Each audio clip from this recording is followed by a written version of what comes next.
Okay, we are on Rule 9. Let's do it. As we proceed with the study of these rules, the difficulty of interpreting and explaining them becomes increasingly great. We have arrived at a section of the rules which requires initiate consciousness for right and true comprehension. We are studying ideas which we have as yet no adequate language. Briefly, we have considered certain of the lower aspects of the laws of life as they appear to the initiate and are interpreted by him within the sphere of his normal consciousness, that of the spiritual triad. The presentation which I gave you had to be confined within the area of consciousness which we call monastic awareness, which is that of the abstract mind. Just insofar as that abstract mind is developed in you and the antikarana tenuously constructed will be your understanding of my words. The difficulty becomes still greater as we arrive at the study of Rule 9. It was a real difficulty when presented in its lower form to applicants. That rule, as you may remember, ran as follows. Let the disciple merge himself within the circle of the other selves. Let but one color blend them and their unity appear. Only when the group is known and sensed can energy be wisely emanated. Three major ideas appear in this easier rule. 1. The idea of complete identity with all other selves. 2. The idea of the uniformity of the spiritual presentation to the world when unity is established. And 3. The idea that, as a result of the two above achievements, the group force as a real and focused energy can then be used. Glibly, the neophyte talks of identifying himself with others, and eagerly he endeavors to ascertain his group and merge with it, yet in so doing the constant concept of duality is ever present. Himself and all other selves, himself and the group energy, which he may now wield. Yet this is not so in reality. Where true identity is achieved, there is no sense of this and that. Where the merging is complete, there is no recognition of individual activity within the group, because the will of the merged soul is identical with that of the group and automatic in its working. Where true unity is present, the individual applicant becomes only a channel for the group will and activity, and this with no effort of his own, but simply as a spontaneous reaction.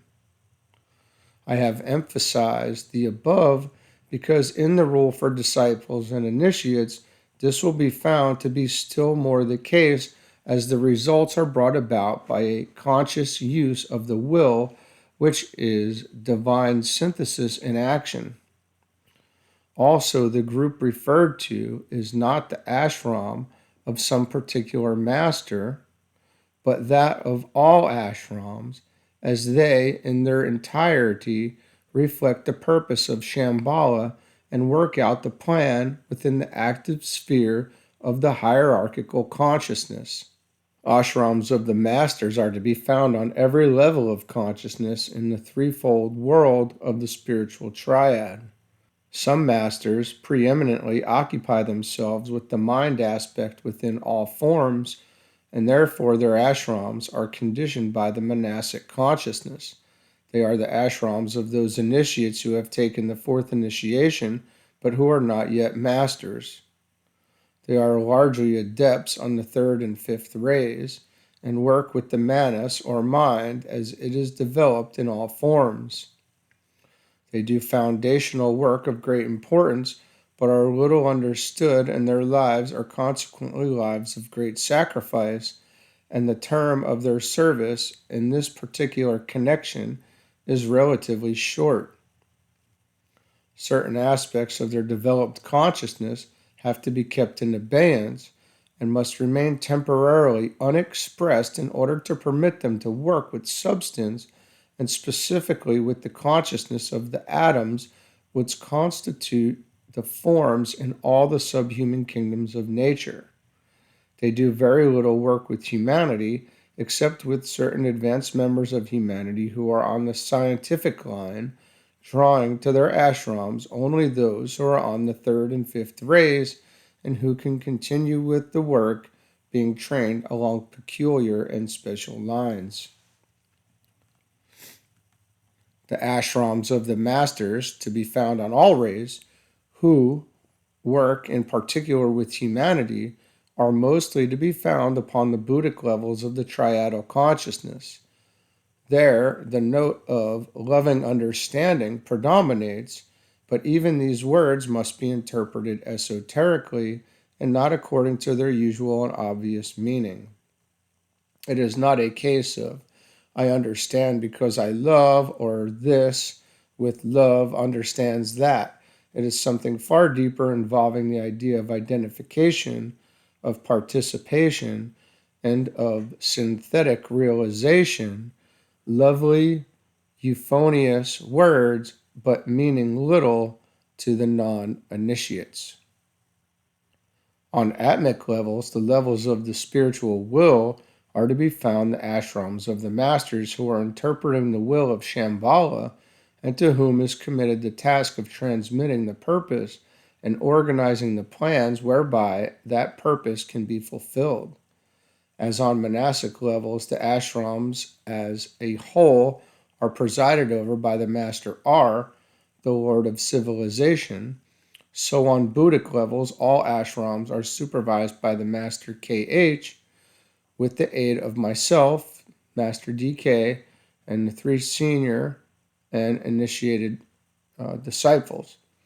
The objective is the unfoldment of group awareness and of loving understanding in order that informs, prepared, and conditioned under the supervision of the Master R may be sensitized and become increasingly conscious of reality through the development of an inner mechanism of light which in its turn will condition and develop the outer mechanism of contact.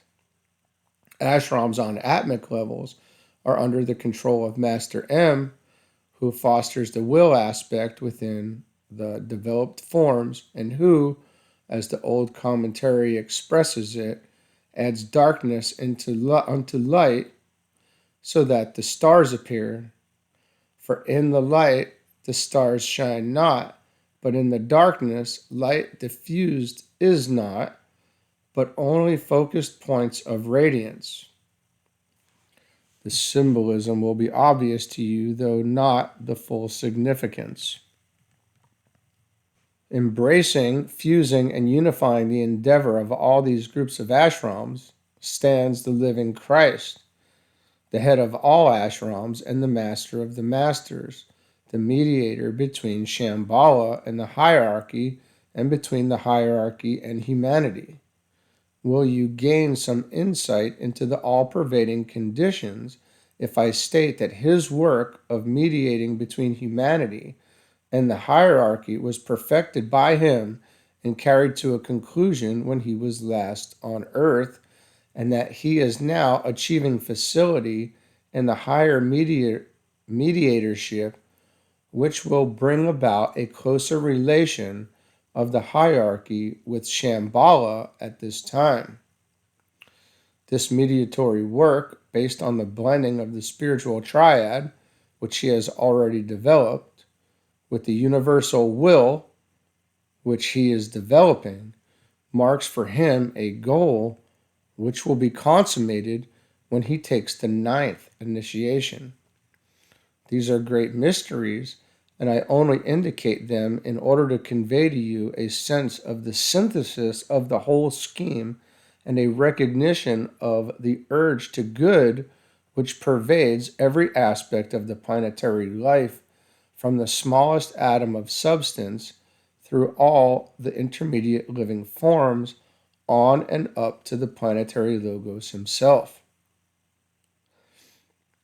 The will is too often regarded as a power by means of which things are done, activities are instituted, and plans worked out. This general definition is the easiest for men to formulate because it is understood by them in terms of their own self-will, the will to individual self-betterment, selfish and misunderstood at first, but tending eventually to selflessness as evolution carries out its beneficent task. When the will is interpreted in terms of the hierarchical plan, and the effort of the individual man becomes that of negating his self-will and seeking to merge his will with that of the group being itself an aspect of the hierarchical effort. This is a great step onward in orientation and will lead to a change in consciousness eventually. The last sentence is of importance. It is at this stage that most aspirants today find themselves. However, the will is in reality something very different to these expressions of which exist in the human consciousness as men attempt to interpret the divine will in terms of their present point in evolution. The clue to understanding, the clue which will be the easiest for you to understand, is to be found in the words blotting out all form.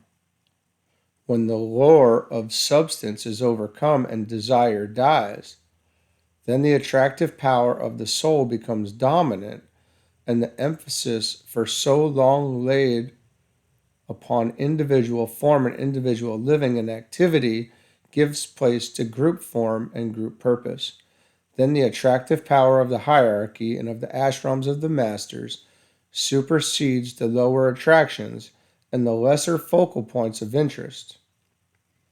When these, in their turn, assume their rightful place in consciousness, then the dynamic pull of Shambhala can be felt, entirely unrelated to form to a group or groups. Only a group sense of well-being, esoterically understood, is realized, for it is comprehended as the will to good. No forms can then hold. No group or ashram can then confine the consciousness of the initiate, and all differences of every kind disappear. This preamble is given in an effort to clarify your minds before we study Rule 9 carefully, and arrive at its essential meaning. Rule 9. Let the group know there are no other selves. Let the group know there is no color, only light. And then let darkness take the place of light, hiding all difference, blotting out all form. Then, at the place of tension, and at that darkest point, let the group see a point of clear, cold fire. And in the fire, right at its very heart, let the one initiator appear whose star shone forth when first the door was passed.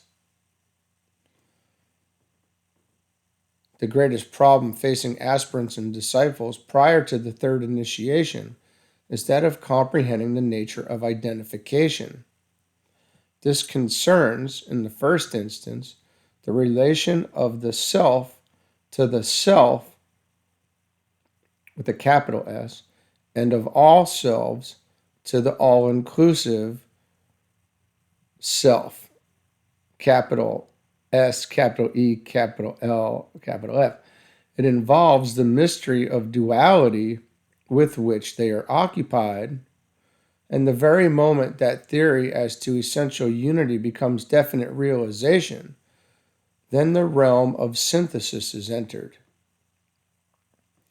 For that type of realization, language as we now have it has no words, and it is therefore impossible to formulate concepts to interpret the consequent and resultant state of being. Identification with is the phrase which approaches the closest to the initial idea, and until man has grasped his identical at oneness with even one human being, It is not possible for him even to think about it in any truly constructive manner.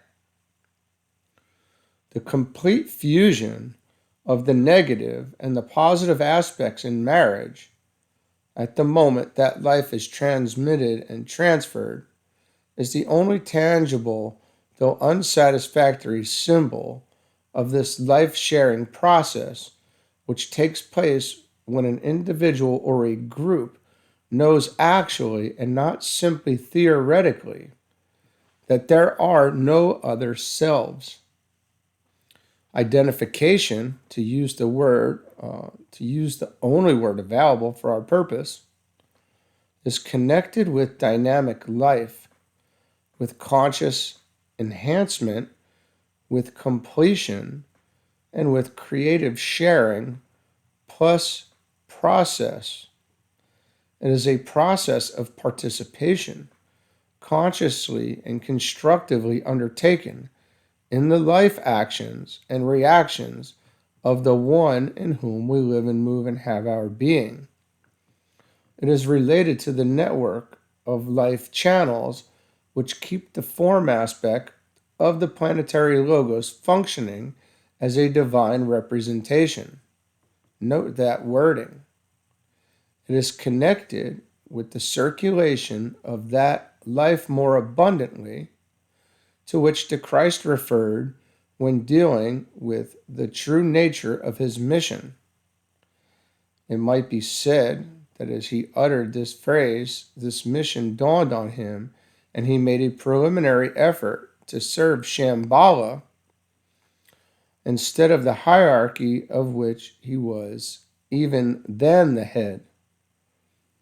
Later, he enunciated as best he could the extent of this realization in the words so familiar to Christians: I and the Father are one. This also attempted to elucidate even the 17th chapter of St. John's Gospel. There is no other passage in the literature of the world which has exactly the same quality. Oneness, unity, synthesis, and identification exists today as words related to consciousness and as expressing what is at present unattainable to the mass of men. This manifesto or declaration of the Christ constitutes the first attempt to convey reaction to contact with Shambhala and can be correctly interpreted only by initiates of some standing and experience. A concept of unity leading to cooperation, to impersonality, to group work, and to realization, plus a growing absorption in the plan, are some of the terms which can be used to express soul awareness in relation to the hierarchy. These reactions to the united ashrams which constitute the hierarchy are steadily increasing and are beneficently conditioning the consciousness of the leading members of the forefront of the human wave at present in process of evolution. Beyond this state of awareness, there lies a state of being which is as far removed from the consciousness of members of the hierarchy as that is, in its turn, removed from the consciousness of the mass of men. Endeavor to grasp this, even if your brain and your power to formulate thought rejects the possibility of this exalted livingness. Be not discouraged at this inability to understand. Remember that this state of being embraces the goal towards which the masters strive and which the Christ himself is only now attaining. It is for this reason that the symbolism of light and darkness is used in the words, let the group know there is no color, only light, and then let darkness take the place of light. Just as the individual has to pass through the stage wherein all color goes out of the life as he emerges out of the glamour which conditions the astral plane, So groups in preparation for initiation must go through the same devastating process. Clamor disappears, and for the first time the group, as is the case with the individual, walks in the light. As the group thus walks, unitedly its units learn a lesson, one clearly enunciated by modern science, that light and substance are synonymous terms. The true nature of substance is a field and medium of activity becomes clear to the initiate members of the group. To this, HPB referred when she said the true occultist works entirely in the field of forces and energies. The next lesson, which the group unitedly apprehends, is the significance of the words that darkness is pure spirit. This recognition, realization, apprehensive, comprehensive, call it what you will, is so overwhelming and all embracing that distinctions and differences disappear. The disciple realizes that they are only the result of the activity of substance in its form-making capacity and are consequently illusion and non-existent from the angle of the spirit at rest in its own center. The only realization left is that of pure being itself. This realization necessarily comes to the disciple through the means of graded revelation and in balanced sequence. Each contact with the initiator leads the initiate closer to the center of pure darkness, a darkness which is the very antithesis of darkness, as the non-initiate and the unenlightened understand. It is a center or point of such intense brilliance that everything fades out, and at the place of tension, and at that darkest point, let the group see a point of clear, cold fire. It is a tension and a point of attainment that is only possible in group formation. Even in the earlier initiations, and when the initiate has proved his right to be initiated, the process is still a group proceeding. It is undergone in the protective presence of initiates of the same standing and unfoldment.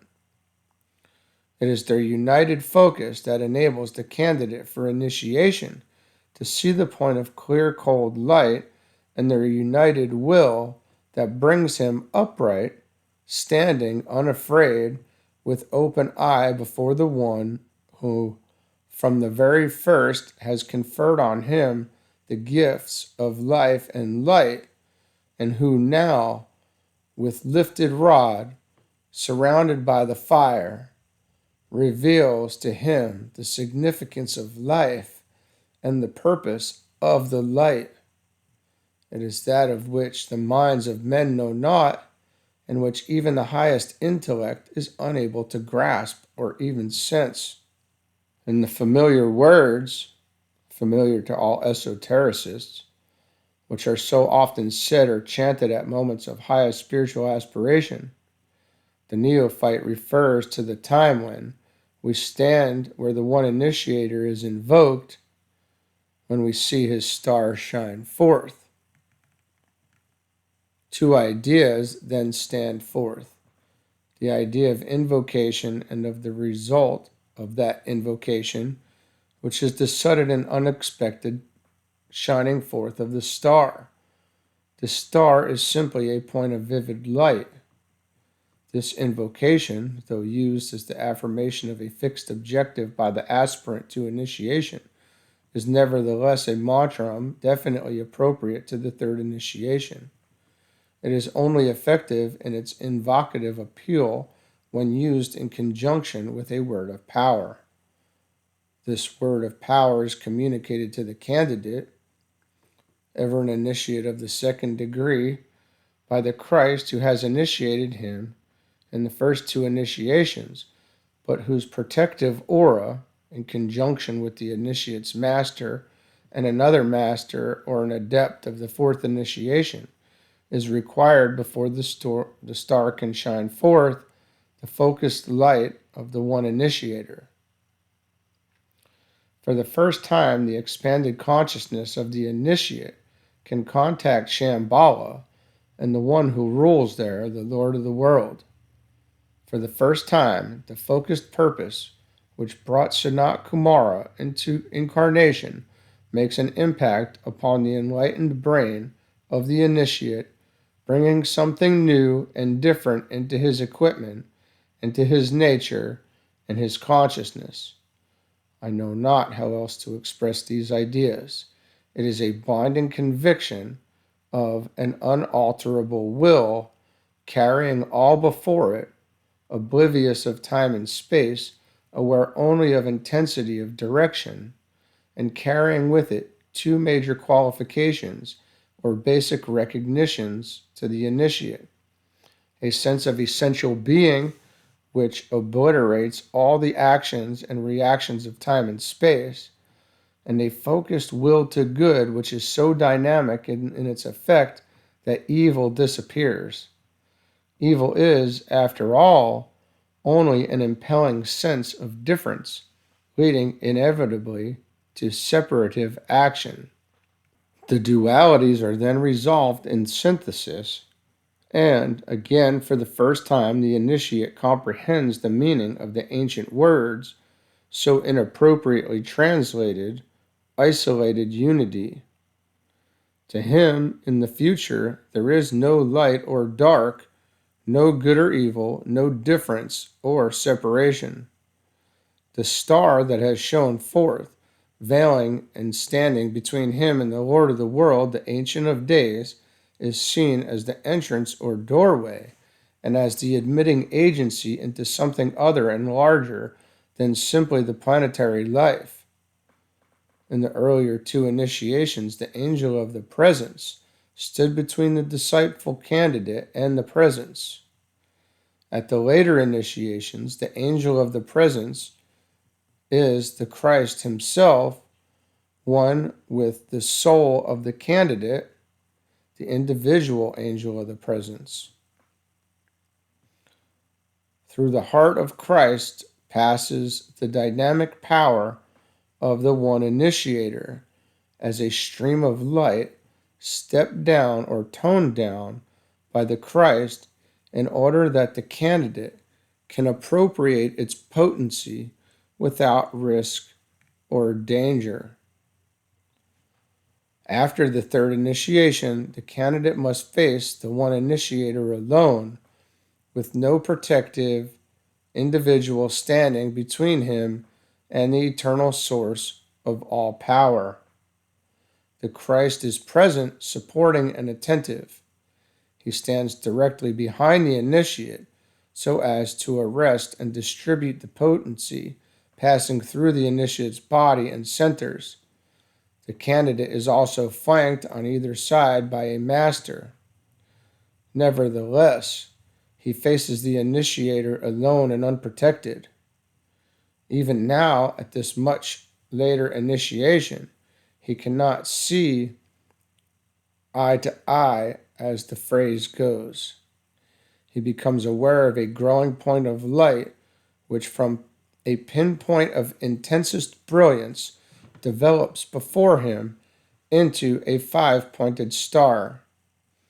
At the fourth initiation, it is not a star which shines forth before him, but a triangle. And within that triangle, he will perceive an eye regarding him. And for the first time, he does see the Most High eye to eye.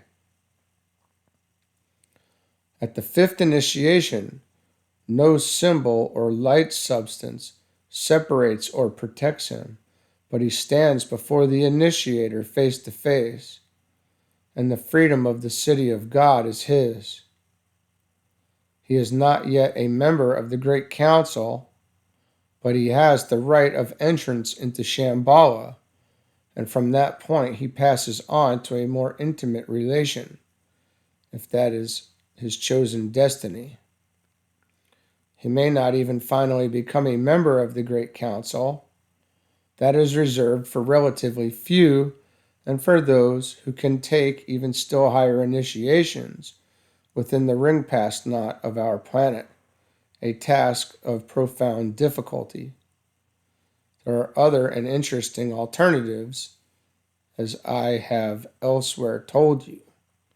The initiate may pass out of this planetary life altogether along one or other of the various paths by means of which a master can start upon the path of the higher evolution, and for which all that has transpired in the past will have prepared him. Whichever way he goes, the master remains a part of the purpose.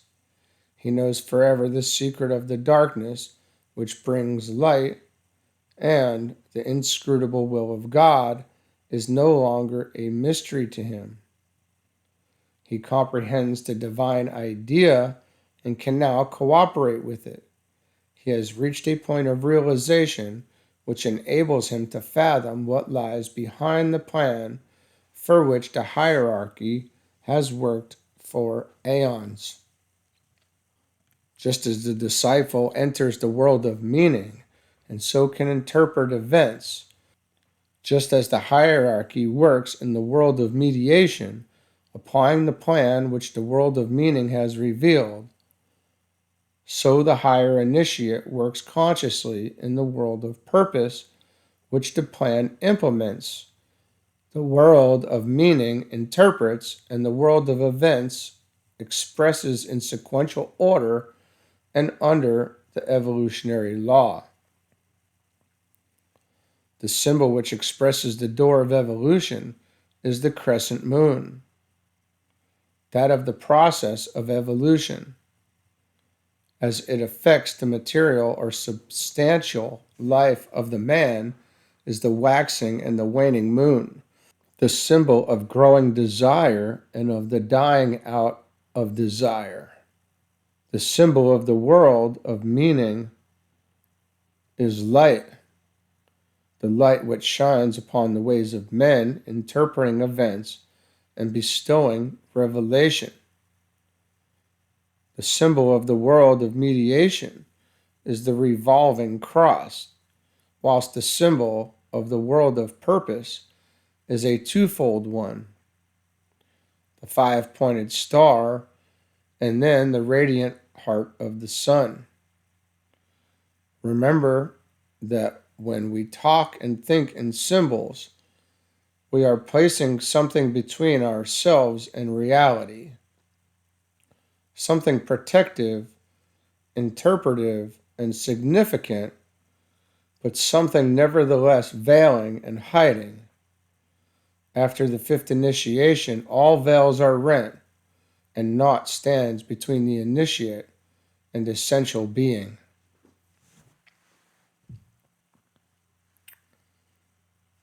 Okay, friends, have a good day. See you soon.